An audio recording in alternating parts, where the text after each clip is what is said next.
Hey, welcome to episode 62 of Hollywood Breaks. It's good to be with you today. In this episode, Keith and I are discussing really what happened with Dune. From all the conversation we're having and even Keith's own viewing of it in his home, by the way, everyone's telling us it's a great picture with a great story, but people are not showing up and spending the money in the theaters. So clearly something is moving and shaking. We discussed that, ask questions about the new storylines and new story opportunities there are in different platforms, something like NFTs maybe. And lastly, there's a tweet from Derek Thompson that Keith explores and the impacts of what's happening, what's evolved since the 1990s, and maybe some forethought into what's happening coming up in Hollywood. That and many more. Stay tuned for episode 62, Hollywood Breaks. I have some surprising news for you, Keith. Oh boy, I'm nervous. Should I be nervous? This won't surprise you. I know 3 people that saw Dune. That's not surprising. Make it 4. You saw 4 people, so this might not be a surprise to you. Yeah. 3 out of 3 people have said Dune is a pretty awesome movie. They are loving it. Some people who aren't familiar with the story at all thought it was original, which it is the original. It is original, yes. But they say the cinematic experience was worth the effort of sitting next to one other person in the theater watching the movie with you. And smell, no one's going. Popcorn. The smell of popcorn, Tim. You gotta have the smell of popcorn. But popcorn. No one's going to the movies. It's apparently a great film. It is exactly what they said it was. It's worth the cinematic experience, and still no one's showing up. Well, here's the thing. Like, I'll full disclosure, and my apologies to Denny, but I saw it on HBO Max because I was at home. Dude, you're such wait, let me finish. Like, okay, let me finish, dude. Let me get out my story here, okay? All right. So, for those of you who don't know me personally, I have 2 young children. We've been blinkered to death in terms of babysitters by COVID. So we have none, basically. And going to the movies is next to an impossible task for me. So I have to find moments where I can actually watch new material. So it just happened to be on a night when my wife had a late meeting, and she was, actually the meeting was in person. So she was out of the house. And I was like, you know what? I'm going to watch this because I want to watch it before it disappears, and I have to actually pay for it. Well, I actually pay for it, but because I get HBO Max, but yeah. And I will say, within about 15 minutes in, I was like, damn, this is a pretty good movie. I was in, like, and I knew I didn't know the story. Like, I know about Dune only because, I know a lot about film history, and, obviously the David Lynch version is notorious and celebrated for its weirdness because, of course, it's David Lynch. David Lynch, right? And I know that Sci-Fi did a series a few years back, which is pretty much the bar in terms of adaptations of Dune, and it inspired Star Wars, and you can kind of see the inner workings of it. Yeah. But coming into it, like, not knowing really any of the story, because I didn't know the story of Dune. I mean, I've heard of it, obviously, and a gentleman I used to work with at New Line, who was a major genre geek, was really my only introduction into Dune, and like what a great movie it was. Yeah, you have to be like deep into sci-fi to want to do the Dune thing. Yes, it's ultimately the classic hero's journey. That's right. What it is. It's Man with 1,000 Faces. It's that whole hero's journey that inspired Star Wars, and obviously Frank Herbert, who I believe is the name of the author, obviously took it to the also embraced that journey. And I listen, I was impressed. It was beautifully shot. There were moments when I was like, okay, he's doing this because it's on the big screen. He wants it to be seen in a big screen, and this shot is solely for that purpose. He made a movie. He didn't make an HBO Max TV show. That's unlike some consumers that don't go to the movie theater, they watch it on HBO. Well, yeah. I just think like you kind of like blew the MO here, man. Like, here we are talking about people getting back in the theater, and this is finally the picture that was the but it isn't an benchmark. But but here's the big problem. It isn't and it isn't. And we talked about this when Robin was on. It's a sci-fi, very genre film. And I can't take my wife to that movie. She's not going to go to that movie. Here's my takeaway though, because it was my wife and my kid has seen it. Somebody that at work that was heavily into Dune, drove hours to find the right theater to see it. So that spectrum is, again, I have 3 people. But I feel like back in the day, as we often say here at Hollywood Breaks, if there's a good movie like that out in the theaters, word of mouth would have got people to show up. Because even all the things you're saying are true, having no experience with it or having, a premiere experience with it. When you see this film, it's one that you like, but the initial push is so slow that the uptake is just not going to happen, obviously, to get people to show up in the theaters. And clearly, as you're saying, you saw it on TV, which is fine, but there's a theatrical or cinematic quality to this that you would want to be able to see in a theater. So that's where, if we say Hollywood is breaking, it's breaking in that moment where the word of mouth doesn't have legs anymore. It just doesn't. No. It doesn't go anywhere. and the evidence backs us up. And I talked a little bit about this in my newsletter this past week, Founders Brew. So there's a very good newsletter, by the way. Oh, yes. Thank you. I am a subscriber. Oh, you are? Yeah. Oh, I didn't know that. Oh, well, yes. That's a pleasant surprise. Anyway. I went to visioncraftbrew.com and I subscribed. I subscribed at visioncraftbrew.com. Well, there you go. Yeah. So I talked a little bit because I do a section of the newsletter. It's called Hit or Miss. And this week I used Dune as sort of like a hit and a miss. And I say it's a hit because it's a well thought of movie. The online chatter about it was overwhelmingly positive, but the box office was a disaster. I mean, I'm sorry, $41 million on a movie that big. And, they're throwing all these, 160 million production costs. BS. I guarantee they spent more than that. And, not to mention, can you imagine 100 million on probably P&A? If they would have made 700 million in the box office, the studio would have elevated the cost so that they didn't have to pay the back end deal part of it. So yeah, it's funny accounting shady, in Hollywood. Yes, it's shady studio accounting. Matt Belliani just put out his newsletter yesterday, and he was like breaking it down. 160, 100, it's over 300. So that's obviously a win. I'm like, not really. Yeah. Like, we don't know if these numbers are real. Like, come on. Yeah. Like, this is all spin. And but it really, like, what was missing in the push to get us into the theater? What was missing? Because I think what it was somewhat what Robin nailed. I think a portion of it was what Robin discussed was sort of like, it is a very, like, when the first trailer came out, she and I had a conversation about this movie, and I was like, who is this movie for? Because this is such a genre specific movie. And clearly this is a movie that Denny walked in and said, I want to make Dune, full stop. I want to make Dune.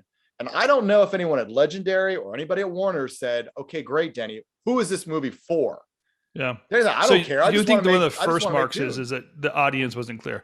I thought Timothée Chalamet's fans were definitely being targeted constantly. Well, yeah, I mean, yes, and it's like he's got like the boy band the fangirls. Yeah. Like, those are the people that want to see him because he's that, that new type emo sort of lanky dude who looks like he's 12. And like, listen, that's maybe part of it, but you have to broaden it out. If you're going to spend that kind of money on that picture, you got to get as many people in the theater as you possibly can. And I think they just lean so hard into the sci-fi aspect of it. And this goes to the idea of everyone inside the LA bubble. They're like, oh, I know Dune. I love Dune. This is what I love about Dune, the giant sandworms. And it's like, Joe and Jane Smith in Ohio are like, what the hell is this? Well, that's what thinking back, I only really saw commercials, trailers for the movie that had the worm moment in it, where there is a need, really, if you're going to have a pull out an audience to come out and see it, there's a need to recast the story into different storylines and let us get to know who the characters are, what the story is, what the aspects of the film are. Even I know Timothée Chalamet is in it. I don't even know what role he plays right now. If I were just watch the commercial, I know the storyline, but if I just watch the commercials, it's not, those items aren't very clear. So you're right.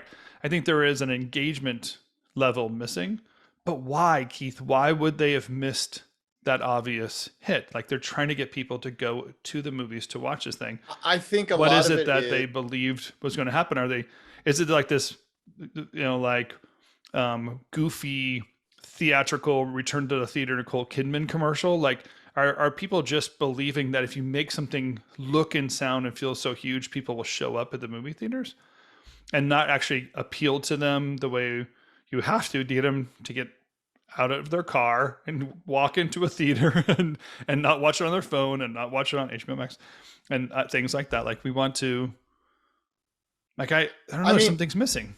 I think a lot of it is people are just stuck in doing things the same way. And I've talked a lot about this. One of the subjects of my first newsletter was Hollywood as high school, and not to keep harping on the newsletter, but it kind of ties into this in that there are a lot of people who just kind of stuck in their ways and just sort of how things have always been done. And, the inability to see the forest through the trees, really. And I think there were a lot of, there was one moment between Oscar Isaac and Timothée Chalamet when Timothée Chalamet's character was like, I don't want that ring. I don't want to be the Duke. And the father has a real nice moment with him. It's like, listen, if it's not for you, then you're still what you were always meant to be, my son. And it's like, wow, that is a great emotional beat. Where the hell is that in the material? Yeah, because I totally missed it. That is something that they just sold the epic scale of it. And that's not enough anymore. They were doing that before we did that on Avatar. This is a movie that has to be seen in the theaters.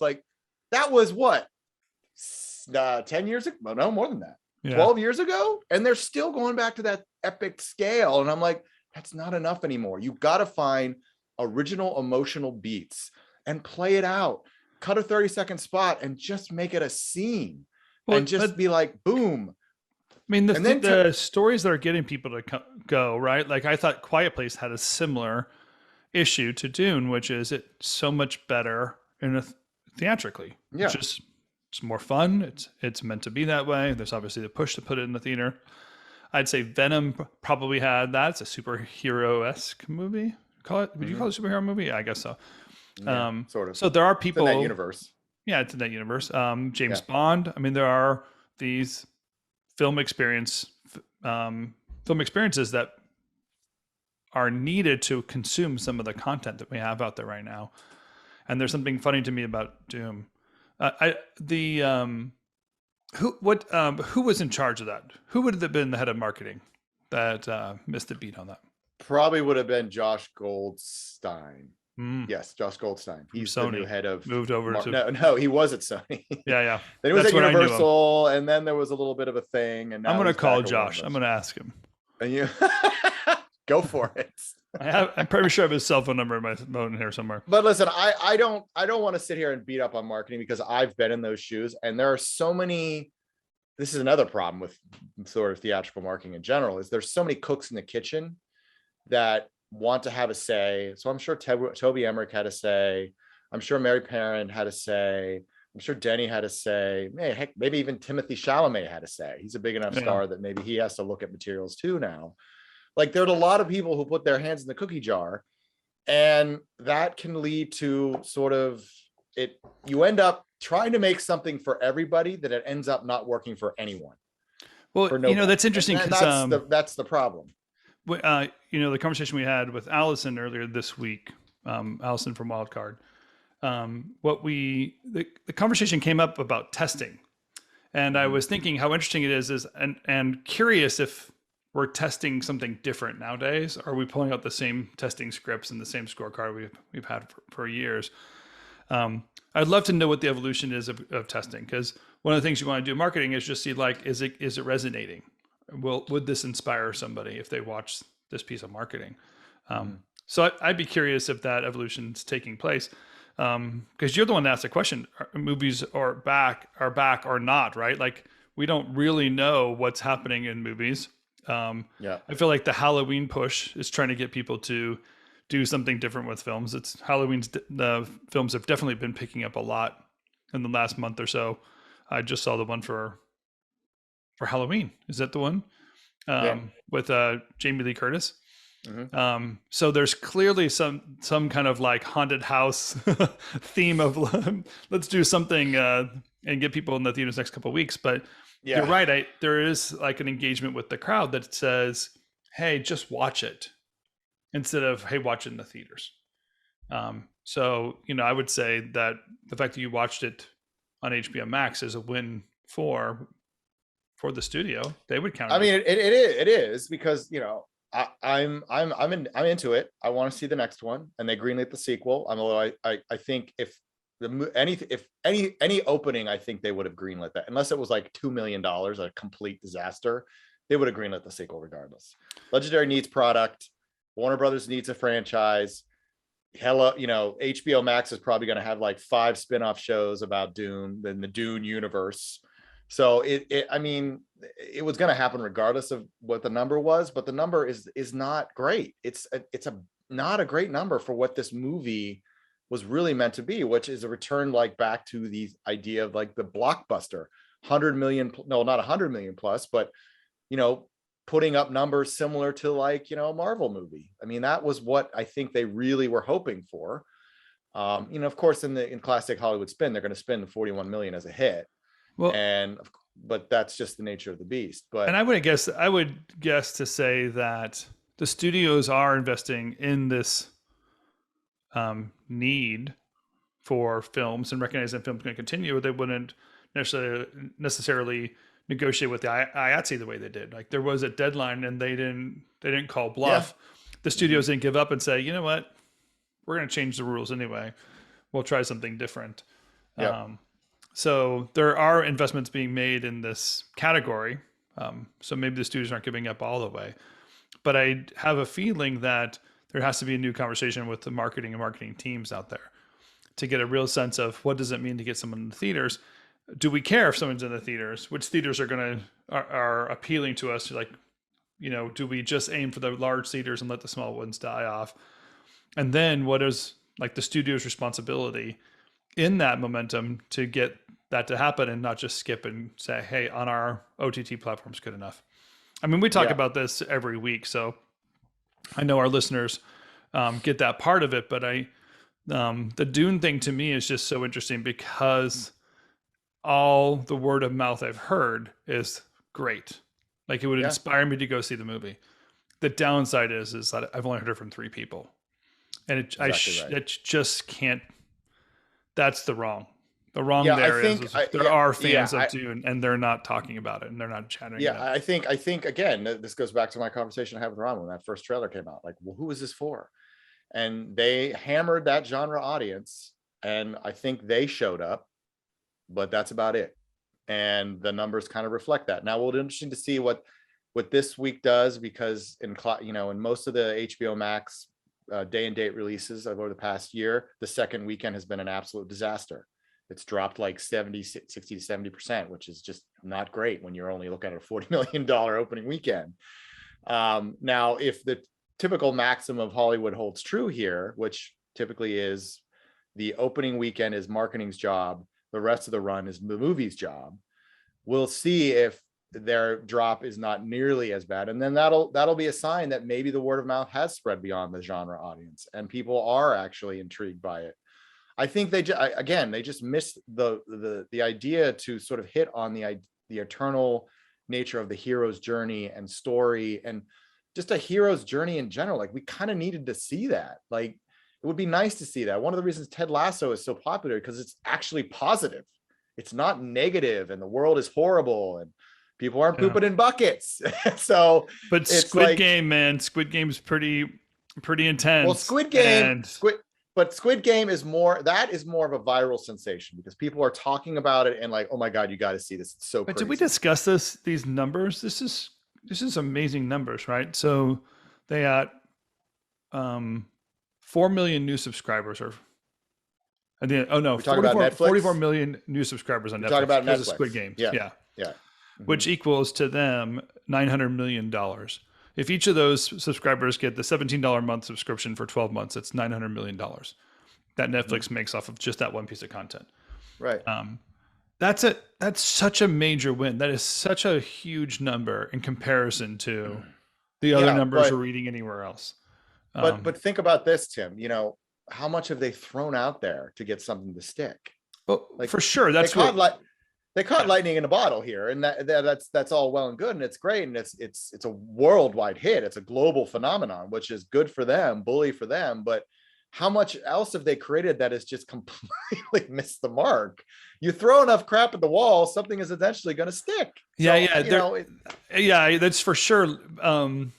What I love, by the way, is that it's Korean filmmakers put the storyline together. So I love that part of it. It's the worldwide effort is beyond just popular around the world. It actually was created somewhere else in the world and it's popular. So and fascinating. It's you know, I'm almost done watching that whole the whole series. I haven't even started it yet, but everyone keeps telling me I have to watch it. So in the interest of keeping up on pop culture, I probably should watch it at some point. There's got to be a formula that whatever this formula is, they totally nailed it on this thing. Because well, I think they just, you know, it's just one of those things. You just capture lightning in a bottle, and everyone's talking about it, and it just goes viral. And I mean, listen, you're probably going to see in another classic Hollywoodism is that people are going to be running to Korea and start buying up everything that comes out of there, hoping for another Squid Game hit. Oh yeah, no, right. It's you'll see that we have too. That formula. That's what's so ridiculous about it.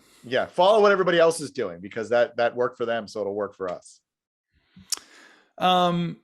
So I'm going to New York next week. Am I going to see you there? Right, we're going to hang out for a little bit there. First time I'm going to New York for 2 years. I'm going to be in Manhattan. How long? 2 years, almost 2 years. Dude, first time I've been on a train in almost 2 years. I'm worried about you. Hey man, you know, it's just this whole podcast is to get people out. I gotta get you. Like this is you are my I'm not leading by example by any means with regards to this at all. So anyway. I'm going to New York next week because of the NFT NYC conference that's happening there. I think personally there's something pretty amazing happening in the NFT space. It is almost invisible to most people on the planet. It's hard to understand it. A lot of people understand NFTs as just JPEGs that you could download, but instead you pay $1 million for these JPEGs, right? That's what how they're trying to reconcile, like, what is this thing and how does this image work? But there's a lot of storytelling happening just in this buying and trading and selling of these NFTs on these open platforms. I say that because there's almost an evolution that's taking place that's invisible again to a lot of Hollywood and the Hollywood elite, right?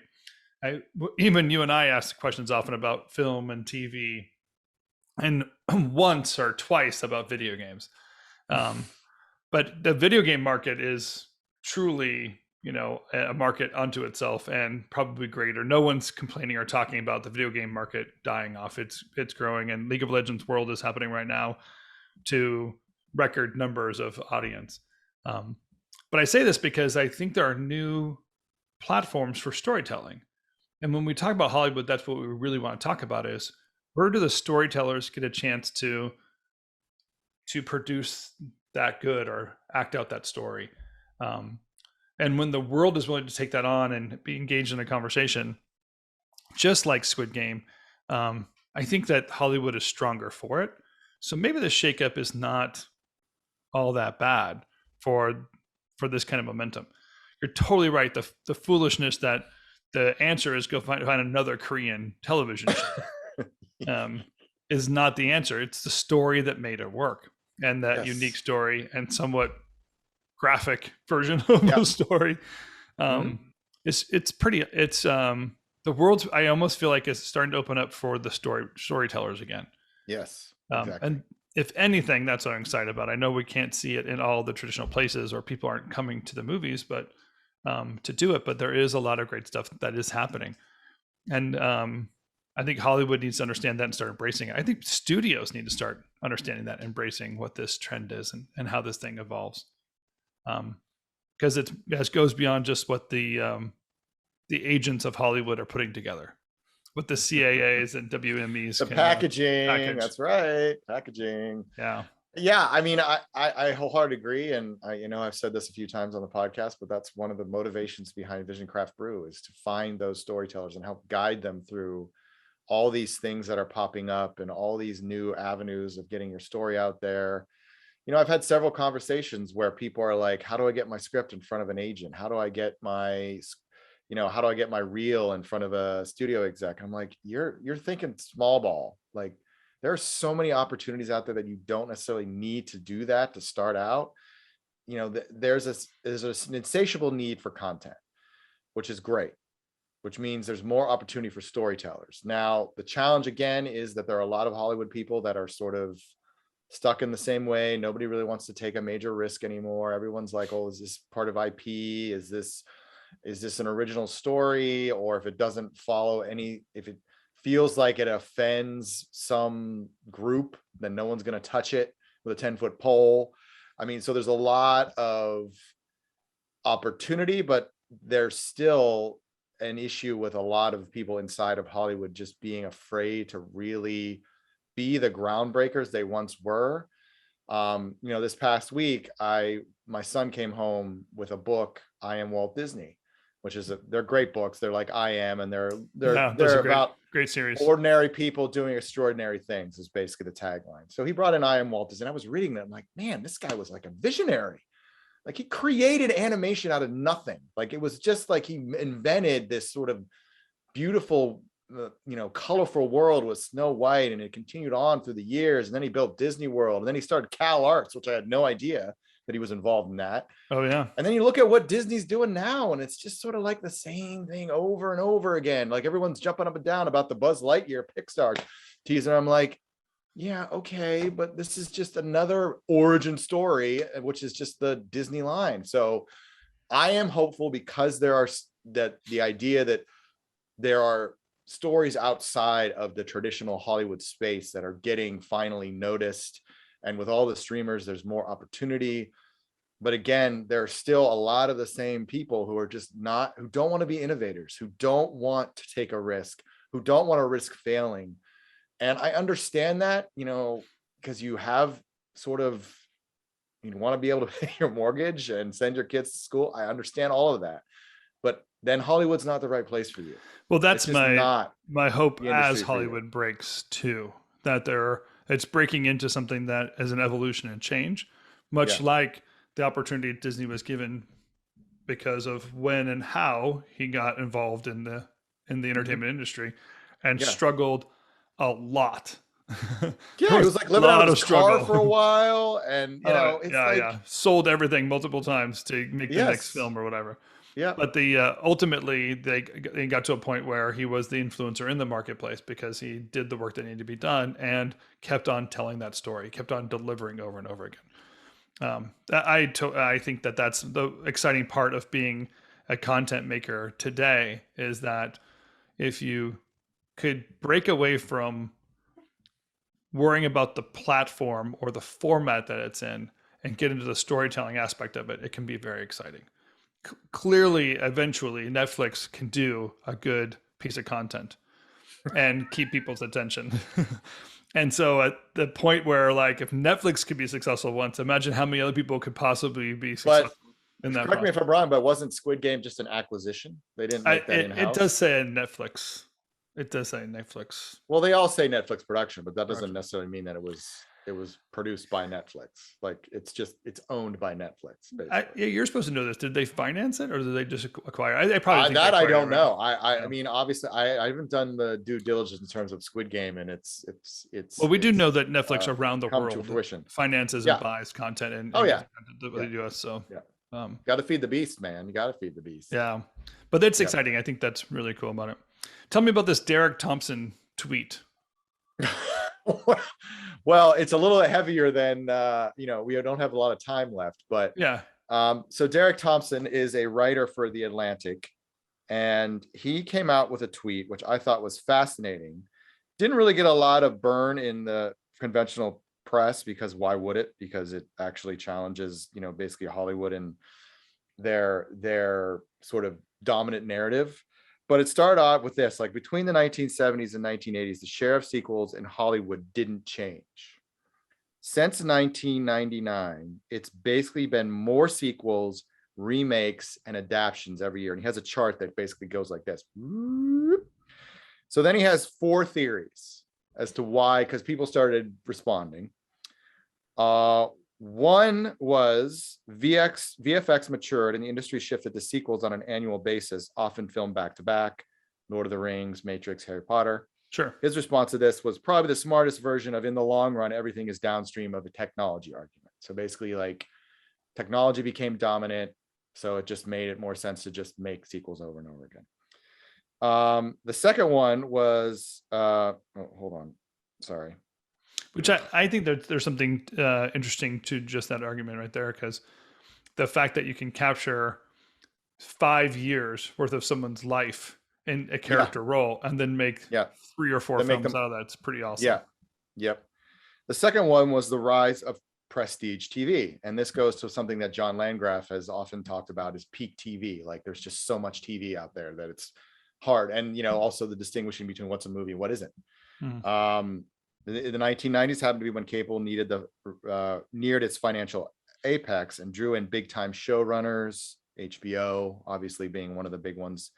And that just over time, it sucks original stories to the smaller screen. And that's a decent argument, because also what happened with Netflix kind of came around, and rather than having to squeeze 2 hour, a 13-hour, saga into 2 hours, you turned it into a 13-hour show that people could just binge. So that was another one. And by the way, HBO is the platform for Warner Bros. Like, the evolution. Yeah. We even sequelized the name of the distributor. Yeah, HBO became HBO Max. It's a sequel to right. Yeah. And then the third one is, as marketing costs for films grew, it pushed studios towards safer projects, which I think this is the more the reality. I think that the reason that we're seeing more and more sequels is the trying to get an audience to show up just became more and more expensive, with more and more content, more and more things driving your attention, your phones. There's just so much that you can consume that theaters just were starting to become like an afterthought. And it was it's less risky to reinvest in a character people like. Yeah. And it was late 90s was an inflection point in studios choosing fewer, bigger, familiar over more small original. Which the whole unicorn theory, like you can invest in bigger, so you invest in the entire Marvel universe instead of just span it out and do rom-coms. And you already have a built-in audience, much like with Dune. But again, that movie was made for that audience, and they didn't really expand it beyond that audience. And then the fourth one, I think is kind of funny, and I think it does play, and it's called the Phantom Menace theory. It's like, I have some fondness for the idea that the Phantom Menace had a kind of Roger Bannister effect on Hollywood, showing that you can break land speed records for shitty familiarity, and the audience will show up in droves. And obviously the first 3 Star Wars kind of played into that, and the studios are like, well, heck, if it has like a interesting title or pre-existing awareness, then people will show up regardless of whether or not the movie's good or not. And listen, I experienced a lot of that. We were notorious at Fox, or I should say Tony Sella was well known for taking movies that were complete crap and creating a trailer that made people think the movie was really good. Yeah. And then they show up and they're like, what the? And then eventually people caught on to that. And it was right around the 90s and the early 2000s that people finally figured out that we were really good at turd polishing. So they were like, I'm not going to trust the other thing is also social media. Obviously, that would be my 5th reason right there, because that eliminated the idea of, a trailer being able to drive people, because people would sit at home on Friday night and wait to see what the tweets were, and Rotten Tomatoes, which basically was sort of a bring them all together. Oh, it's a 65%. Oh, screw that. I don't have time for that. I almost feel like the 90s were the moment where Wall Street took over Hollywood, and you basically just had to produce and produce and produce. and it became a big numbers game. We're talking $1 billion, film releases. Not even 100 million, which really, when you get $1 billion per film release, are hundreds and hundreds of $1 million opening weekends. There's big dollars in there, and I felt like the box office game was the one we were playing, and that's what we recognize now is like the box office game is over. It's not going to be about opening weekends. Dune sounds like a great film. It can't be based on if it's a good film on its opening weekend numbers. It's not going to happen because it's not the greatest movie of all time if you look at it from that point of view. Yep. But clearly can contend with the storyline. Well, that's a great. I like that tweet. I like the way he's thinking, and there really is some meat there. And it got like it was what cracked me up, and again, this is what frustrates me ad nauseum about the trade press is nobody talked about it, nobody covered it, everyone just ignored it. And I was like, it's a really good conversation to have because this is the time to have those conversations because the industry is breaking and the old models are not working, and you've got all these studio execs who are all raised in the old model. And the light has been blinking red for 10 years now, and they've all just ignored it and found other ways. Oh, DVD's crashing. Oh, wait, we got international. Oh, no, international's crashing. Oh, wait, we still have China. And now it's like, okay, that's all broken now, guys. So it sounds like a really good film school conversation, isn't it? Just like how things really work, how they play out, why we make certain decisions. Where can we fix it so where can we fix it so we can also start bringing in new talent? Yeah. Because that's the other thing the industry has to worry about. No one's moving to LA to work in the business anymore. Like that's not happening. All you're getting is a bunch of studio exec kids who just Korea.